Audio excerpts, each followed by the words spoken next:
Then the strips of black cloud along the horizon were backlit by a red brilliance that was like the glow of a forge, as though the cooling of the day were about to be set into abeyance so the sun's heat could prevail through the night into the following dawn. Across the street from the abandoned filling station, a tall man in his 70s, wearing western-cut khakis and hand-tooled boots and an old-fashioned gun belt and a dove-colored Stetson, parked his truck in front of what appeared to be the shell of a Spanish mission. The roof had caved onto the floor, and the doors had been twisted off the hinges and carried inside and broken up and used for firewood by homeless people or teenage vandals. The only tree in the Crossroads community was a giant willow. It shaded one side of the church and created a strange effect of shadow and red light on the stucco walls, as though a grass fire were approaching the structure and about to consume it. In reality, the church had been built not by Spaniards or Mexicans, but by an industrialist who had become the most hated man in America after his company's security forces and members of the Colorado militia massacred 11 children and 2 women during a miners' strike in 1914. Later, the industrialist reinvented himself as a philanthropist and humanitarian and rehabilitated his family name by building churches around the country. But the miners did not get their union, and this particular church became a scorched cipher that few associate with the 2 women and 11 children who had tried to hide in a root cellar while the canvas tent above them rained ash and flame upon their heads.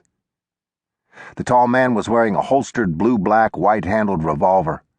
Unconsciously, he removed his hat when he entered the church, waiting for his eyes to adjust to the deep shadows inside the walls. The oak flooring had been ripped up and hauled away by a contractor, and the dirt underneath was green and cool with lack of sunlight, packed down hard, humped in places, smelling of dampness and the feces of field mice. Scattered about the church's interior, glinting like gold teeth, were dozens of brass shell casings. The tall man squatted down, his gun belt creaking, his knees popping.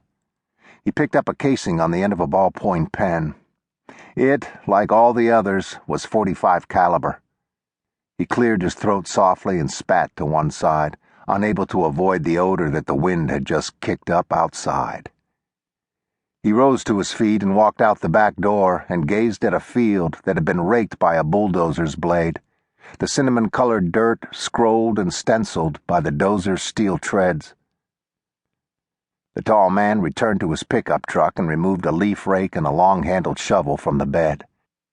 He walked into the field and sank the steel tip of the shovel blade with the weight of his leg and haunch and struck a rock, then reset the blade in a different spot and tried again.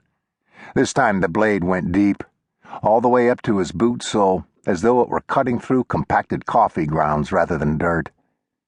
When he pulled the shovel free, an odor rose into his nostrils that made his throat close against the bilious surge in his stomach.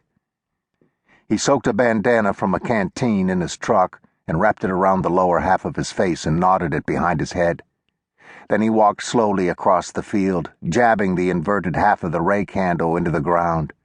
Every 3 or 4 feet at the same depth, he felt a soft form of resistance, like a sack of feed whose burlap had rotted and split, the dry dirt rilling back into the hole each time he pulled the wood shaft from the surface. The breeze had died completely. The air was green with the sun's last light, the sky dissected by birds, the air stained by a growing stench that seemed to rise from his boots into his clothes. The tall man inverted the rake, careful not to touch the tip that he had pushed below the soil, and began scraping at a depression that a feral animal had already crosshatched with claw marks.